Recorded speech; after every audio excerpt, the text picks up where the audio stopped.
பீகுரு சொந்தங்களுக்கு வணக்கம். இன்னைக்கு நேர்காணல நம்ம இருந்திருப்பவர் கல்வியாளர் டாக்டர் திருமதி காயத்ரி சுரேஷ் அவர்கள். வணக்கம். வணக்கம். எப்படி இருக்கீங்க? ரொம்ப நல்லா இருக்கீங்க. மீண்டும் நீட் எதிர்ப்பு போராட்டம் தொடங்கியிருக்காங்க.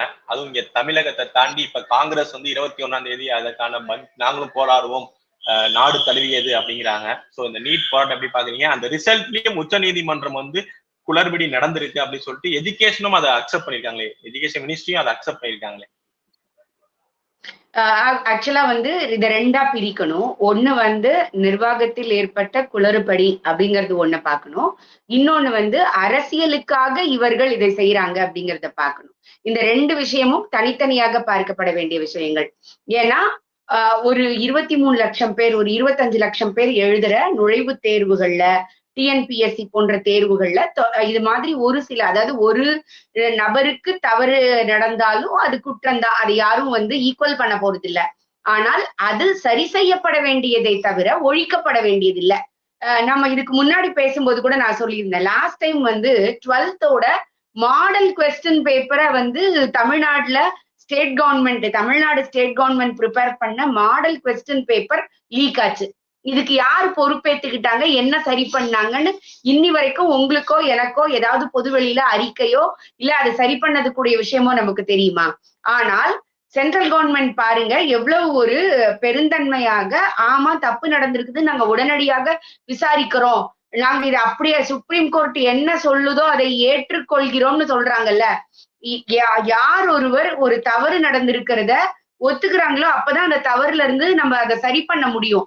தவறே நடக்கல அப்படின்னு இவங்க வாதாடுறதும் இல்ல இதை அரசியலாக்குறதுக்கு பேசுறதும் தான் இங்க ஒரு மிகப்பெரிய விஷயமாக நான் பாக்குறேன். அப்புறம் இன்னொரு விஷயம் நான் பொதுவெளியில பார்த்தேன். ஒரு ஸ்டூடெண்ட், யூபி ஸ்டூடெண்ட் ஒருத்தர் ஒரு அலிகேஷனை சொல்லி அந்த அலிகேஷனை பிரியங்கா அவர்கள் ட்வீட்டா போட இது சுப்ரீம் கோர்ட் போய் கடைசியில அந்த பெண் ஃபேக்கா அதை பண்ணிருக்கிறாங்கன்னு ப்ரூவ் பண்ணி அதை கேன்சல் பண்ண சொல்லிட்டு அவங்க மேல நடவடிக்கை எடுக்க சொல்லியிருக்காங்க அப்படின்னு சொல்லிட்டு, இது எவ்வளவு பெரிய விஷயம் அப்படின்னு நீங்க பாருங்க. அப்போ ஒரு சைடு தவறுகள் நடக்குது அப்படின்னு சொல்றாங்க. இது பீகார்ல கொஸ்டின் பேப்பர் லீக் ஆச்சு அப்படின்னு சொன்னாங்க. இதற்கு முன்னாடி ஒரு தடவை ராஜஸ்தான்ல கொஸ்டின் பேப்பர் லீக் ஆச்சு.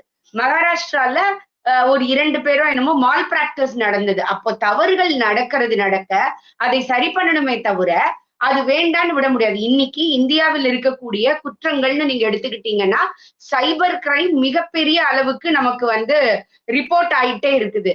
அப்ப நம்ம இன்டர்நெட்டே வேண்டாம், கம்ப்யூட்டரே வேண்டாம், நம்ம அந்த மாதிரி நம்ம டிஜிட்டலைசேஷனே வேண்டாம்னு நம்ம சொல்றது இல்ல. எங்கெங்கெல்லாம் பாசிபிலிட்டி இருக்கோ அதை கண்டுபிடிச்சு அதை எலிமினேட் பண்றதுக்கு ட்ரை பண்ணணும். அதை இந்த அரசு ட்ரை பண்ணுது. சுப்ரீம் கோர்ட் அதை அப்படியே உன்னிப்பாக கவனிச்சு தொடர்ந்து கைட் பண்ணிட்டே இருக்காங்க. இதை பண்ணு, இப்படி பண்ணு, இந்த வழியா பண்ணுன்னு சொல்லி கைட் பண்ணிட்டே இருக்காங்க. இவர்கள் செய்வது அரசியல், அவர்கள் செய்வது அதை எப்படி ஒரு ஃபுல் ஃபிளெட்ஜா ஜீரோ டிஃபெக்டா கொடுக்க முடியும்னு பாக்குறது. இதுதான் நம்முடைய நாட்டுக்கு தேவை அப்படின்னு நான் நினைக்கிறேன்.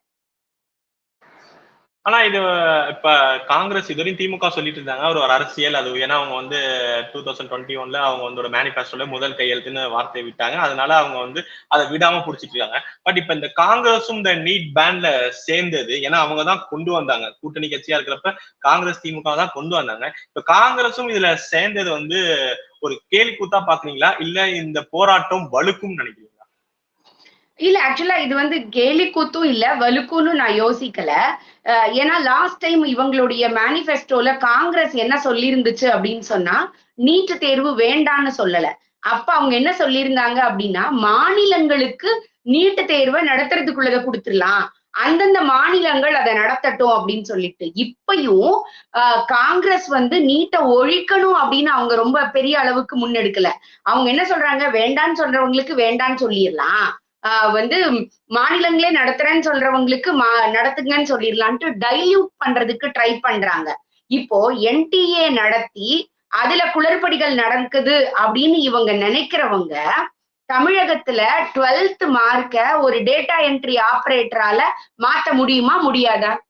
மாத்தணும்னு நினைச்சாங்கன்னு வச்சுக்கோங்க, நான் ஒரு டேட்டா என்ட்ரி ஆபரேட்டரை பிடிக்கிறாங்க, அங்க உள்ள யார் இருக்காங்கன்னு கண்டுபிடிக்கிறேன், அவங்களுக்கு காசு கொடுத்து நான் மாத்தணும்னு நினைச்சா முடியுமா? முடியாது. அப்போ பாசிபிலிட்டிஸ் எல்லா இடத்துலயும் இருக்கு. அப்ப யாரு தவறு செய்யக்கூடியவர்கள்ன்றத ஐடென்டிஃபை பண்ணி கரெக்ட் பண்றதுதான் சரியா இருக்கும். இந்த ஆயுஷ் அந்த பொண்ணு நான் சொன்னேன் இல்லையா, யூபி மேட்டர், அந்த யூபியுடைய அந்த கேஸ் வந்து ஆயுஷி பட்டேல் அப்படின்னு சொல்லக்கூடிய அந்த மேட்டர்ல கூட இப்படிதான் நடந்திருக்குது. ஒரு சைடு இதை அரசியலாக்கணும்னு நினைக்கிறாங்களே தவிர தவறுகளை திருத்த வேண்டும் அப்படின்னு இவங்க நினைக்கவே இல்லை. சரி, சிம்பிளா நான் சொல்றேங்க. இந்த நீட் இவங்க இதே டிஎம்கே காரங்க, நான் ஒரு வாரத்துக்கு முன்னாடி ஒரு டிவி ஷோல அவர் சொல்றாரு வந்து, நாங்க வந்து நீட் வேணான்னு சொல்லங்க, நீங்க நீட் எதுக்காக வைக்கணும்னு நினைக்கிறீங்க, பிரைவேட்ல வந்து காசு வாங்கிருவாங்க, நிறைய காசு வாங்குறாங்க, அதனாலதானே பண்ணணும்னு நினைக்கிறீங்க. நான் சொல்றேன், நீங்க வந்து பிரைவேட்டுக்கு நீட்டை வச்சுக்கோங்க, கவர்மெண்ட்டுக்கு வந்து நீங்க சீட்டுக்கு வந்து நீட் வேண்டான்னு சொல்றேன்னு சொல்லிட்டு ஆற்காடு வீராசாமின்னு நினைக்கிறேன், if I am not wrong. அவர் ஒரு முறை ஒரு தந்தி டிவிக்கு ஹரிஹரன் அவங்களுக்கு கொடுத்த பேட்டியில அவர் சொல்றாரு, எப்படி வந்து பிரைவேட் காலேஜ்ல ஹையா மார்க் எடுத்தவங்களை போட்டு அந்த நேம் லிஸ்ட்ல இருந்து அவங்க அதுக்கு பிறகு வந்து கவுன்சிலிங்ல இங்க வந்த பிறகு எப்படி அங்க வேகன்சி கிரியேட் பண்ணி சீட்டுகள் கொடுக்கப்பட்டன, எப்படி சீட்டை வாங்கி இவங்க கொடுத்தாங்க அப்படிங்கிற விஷயத்த பிளாக் அண்ட் ஒயிட்டா சொல்றாரு. நான் சமீபத்துல ஒரு வீடியோ பார்த்தேன். அது வந்து இன்னைக்கு இருக்கக்கூடிய சுகாதாரத்துறை அமைச்சர் அவர்கள் இதற்கு முன்னாடி பேசின வீடியோ, கொஞ்சம் ரொம்ப நாளைக்கு முன்னாடி பேசியிருப்பாருன்னு நினைக்கிறேன். நான் அதோட இயர்ஸ் எனக்கு தெரியல. என்னுடைய மகன் கூட வெளிநாட்டுல போய் தான் மருத்துவம் படிச்சான், இங்க வந்து அவனுக்கு படிக்கிறதுக்கு உள்ள வாய்ப்புகள் கிடைக்கல, அந்த மார்க் இல்ல அப்படிங்கிறதுனால அப்படின்னு சொல்லிட்டு. அப்போ இதுதான் ஒரு சமூக நீதின்னு நான் நினைக்கிறேன்.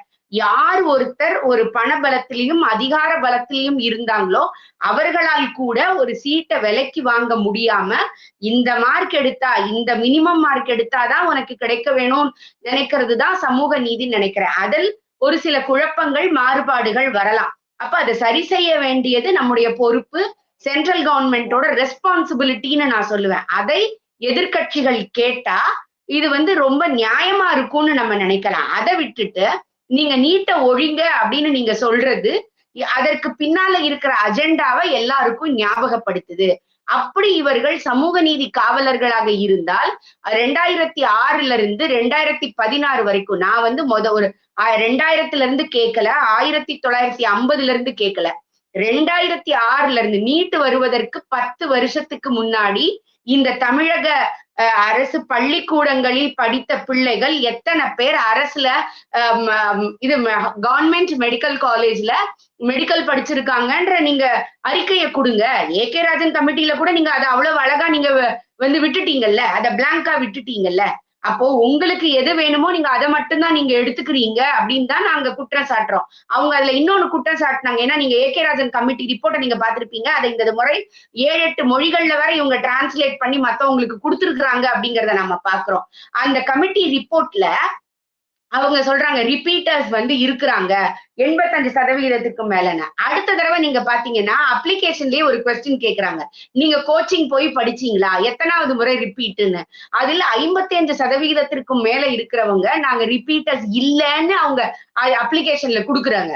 கோயம்புத்தூர்ல ஒரு பையன் ஆர்டிஐ கேக்குறான் சுகாதாரத்துறைக்கு, இந்த டீடைல்ஸ் வந்து எனக்கு கொடுங்க, எத்தனை பேர் வந்து ரிப்பீட்டர்ஸ், எத்தனை பேர் கோச்சிங் கிளாஸ் போனாங்கன்னு சொல்ற தரவுகளை கொடுங்கன்னா அப்படி ஒரு தரவு எங்க கிட்ட இல்லைன்றாங்க.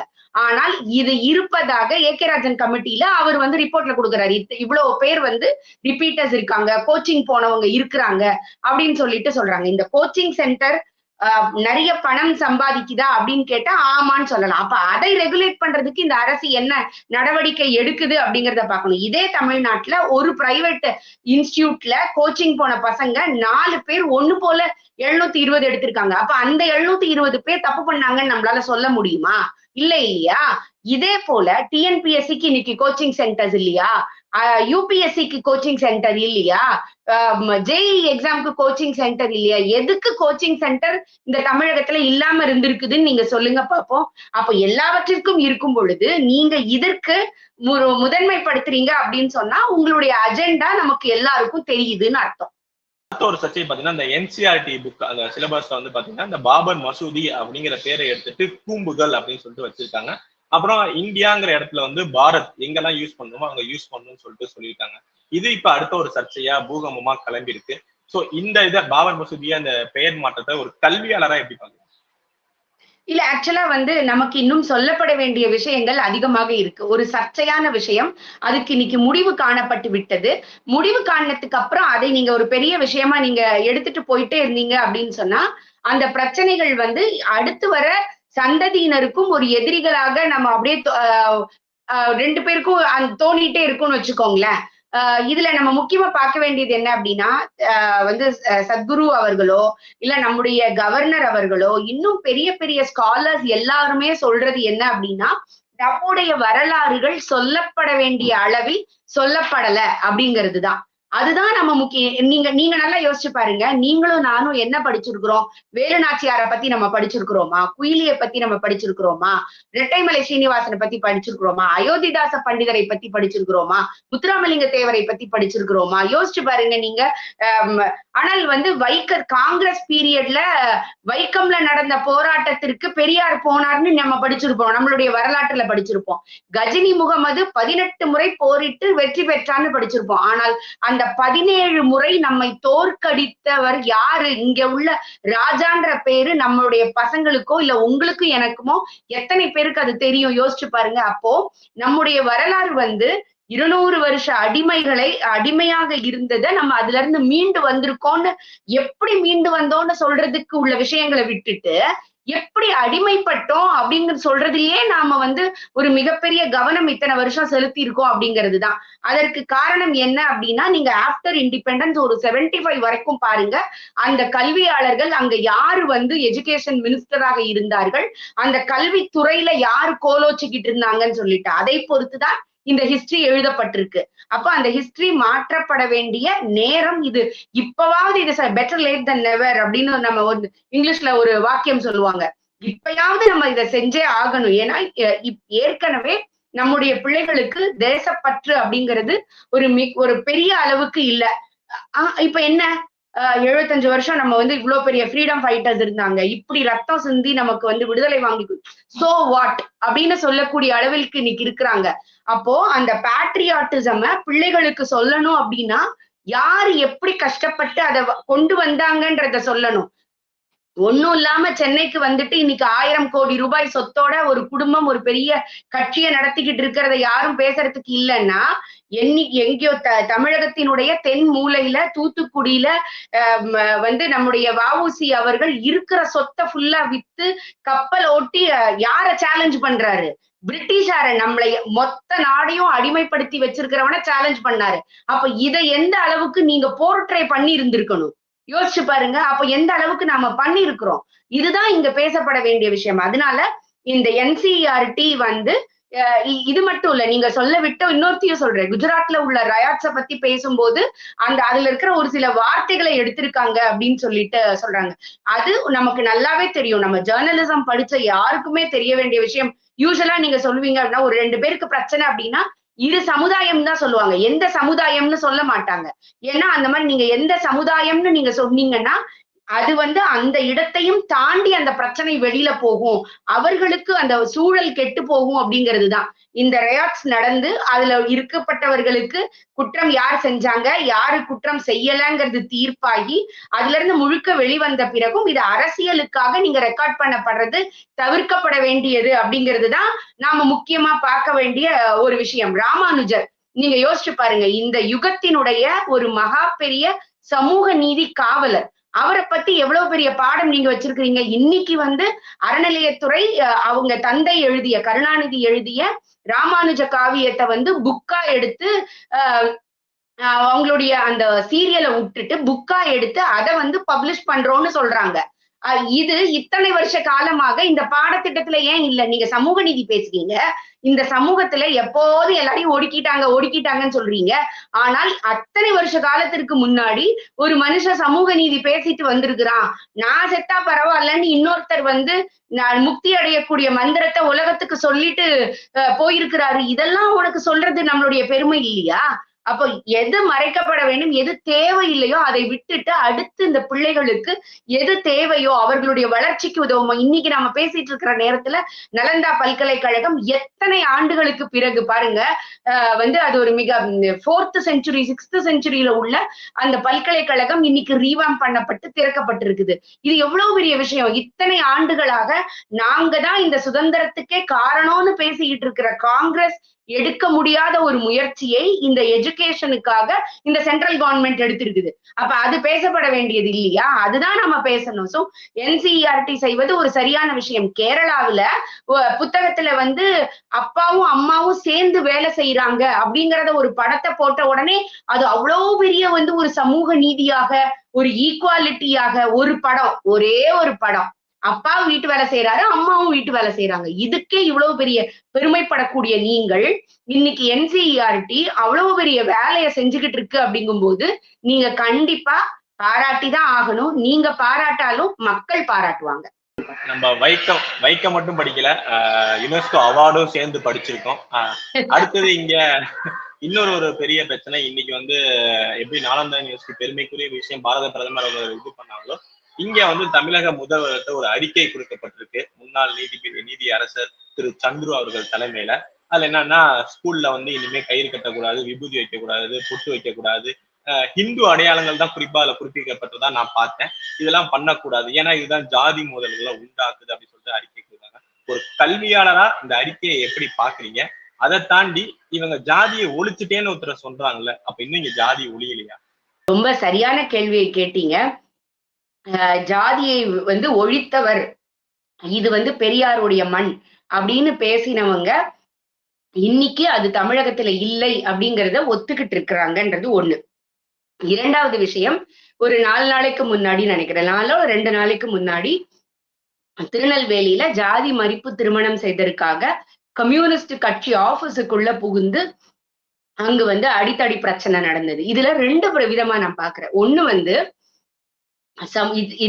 வேங்கை வயலாக இருக்கட்டும், இதே நாங்குநேரியில ஒரு ஸ்கூல் பையனை இன்னொரு ஸ்கூல் பையன் வந்து வெட்டினதாக இருக்கட்டும், திருநெல்வேலியில் 6 பசங்களை இன்னொரு கம்யூனிட்டின்னு சொல்லிட்டு அவங்க வந்து சிறுநீர் கழிச்சதாக இருக்கட்டும், இதுக்கெல்லாம் வாயே திறக்காத சமூக நீதி காவலர்களான கம்யூனிஸ்ட் கட்சிகள், அவர்களுக்கு இன்னைக்கு அந்த கம்யூனிஸ்ட் கட்சி ஆபீஸ் அடிபட்ட உடனே வந்து இதை பொறுத்துக்கவே முடியாது அப்படின்னு சொல்லி பேசி இருக்கிறது வந்து மிகவும் ஆச்சரியத்துக்குரிய விஷயம். நம்ம சொல்லுவோம்ல, தலைவலியும் வயிற்று வலியும் தனக்கு வந்தாதான் தெரியும் அப்படின்னு சொல்லிட்டு. கேலியா சொல்லணும்னா இது கூட சொல்லலாம், எனக்கு வந்தா வந்து தக்காளி சட்னி, உங்களுக்கு வந்தா ரத்தமா அப்படின்னு சொல்லிட்டு. இதுதான் நாம இங்க பார்க்க வேண்டிய விஷயமாக இருக்கு. சந்துரு அவர்கள் அவரை வந்து ஒரு கம்யூனிஸ்டா சொல்லிக்கிறாரு. இதுவரைக்கும் எனக்கு வந்து கம்யூனிஸ்டுகள் மேல ஒரு 2-3 வருஷத்துக்கு முன்னாடின வந்து அவர்கள் எப்போ வந்து திமுகவிடம் இருந்து தேர்தல் செலவுக்காக காசு வாங்கி அது வெளிப்படையாக சொல்லப்பட்டதோ, அதற்கு முன்னால் வரைக்கும் ஒரு கருத்து வேறுபாடுகள் இருந்தால், முரண் இருந்தால் கூட அவர்களை நான் மிகவும் பெரிதும் மதிக்கக்கூடியவர்களாக எனக்கு நான் வந்து தோணும். ஏன்னா ஏதோ ஒரு பக்கம் அந்த தொழிலாளர்களுடைய பக்கம் நின்று அவர்களுடைய நியாயத்தை கேட்பவர்களாக நாம நினைச்சிருக்கிறோம். ஆனா இவர் எப்படி நீதிபதியாக இருந்தார் இத்தனை வருஷம் அப்படிங்கறதே எனக்கு புரியல. ஏன் அப்படின்னா, அவர் வந்து சொல்றாரு, திலகத்தை வைக்க விடமாட்டேன் அப்படின்னு. திலகம் அப்படிங்கிறது இந்துக்களுடைய ஒரு அடையாளம் இல்லையா? இந்துக்கள் வச்சிருக்கிற ஒரு அடையாளம். இந்த இந்திய நாட்டுல, நீங்க செக்யூலர்னு சொல்ற நாட்டுல அரசமைப்பு ஒருவருக்கு அவருடைய மத நம்பிக்கையை ஃபாலோ பண்ண, ப்ரீச் பண்ண அடிப்படை உரிமை முழுக்க இருக்குது. அப்படி இருக்கக்கூடிய இடத்துல நான் பொட்டு வைக்க கூடாதுன்னு நீங்க சொல்றீங்க. இப்போ ஒருத்தர் அப்துல் காதர்னு ஒருத்தர் பேரோட வராரு, ஒருத்தர் ஜோசப்னு பேரோட வராரு. அந்த பேரை பார்க்கும் போதே இவர்கள் இந்த மதத்துக்காரர்கள்னு தெரியுது. அப்ப நாளைக்கு தமிழகத்தில் உள்ள எல்லாருக்கும் பொது பெயர்கள் தான் நீங்க வைக்கணும்னு அவங்க சொல்லுவாங்களா? நீங்க இந்துக்களுக்கும் நீங்க வேற பேர் மாத்திக்கோங்க, மதியழகி, அப்புறம் வந்து இளவரசன், அந்த மாதிரி நீங்க பேரை மாத்திக்கோங்க. கிறிஸ்டியன் இஸ்லாமியர்களுக்கும் ஐயோ உங்களுடைய பேரை சொன்னாலே நீங்க எந்த மதம்னு தெரிஞ்சிருது, அப்ப நீங்களும் வந்து பேரை மாத்திக்கோங்கன்னு சொல்ல போறாங்களா? இது எவ்வளவு பெரிய அபத்தமான ஒரு விஷயமாக நான் இத பாக்குறேன். இது வந்து மதம் சார்ந்த பொலிட்டிக்கல் சார்ந்த விஷயமாக இருந்தால் கூட அவர் அதுல கல்வியில போட்டிருக்கிறது வந்து ஒரு பேத்தட்டிக்கான விஷயம். அவர் ஒரு நீதிபதிங்க.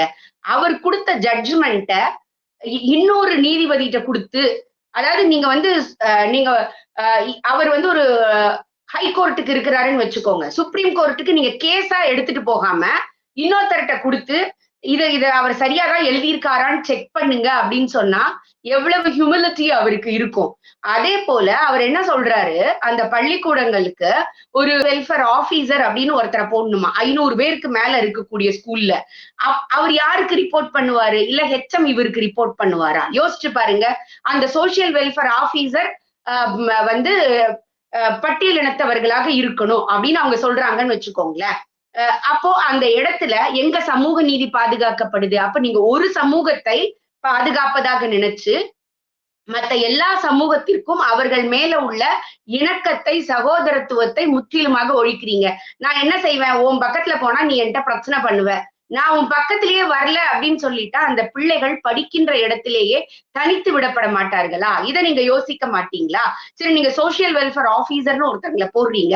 அப்புறம் எதுக்கு சிஇஓ, டிஇஓ, ஜோனுக்கு ஒரு இன்சார்ஜ், அதுல வேற ஒரு வாலண்டியர், ஹெச்எம், அதுக்கு ஒரு மானிட்டரிங் கமிட்டி, இத்தனை எதுக்கு வச்சிருக்கிறீங்க? அப்போ இவர்கள் மேலெல்லாம் உங்களுக்கு நம்பிக்கையே இல்ல அப்படிங்கிறது அர்த்தமா?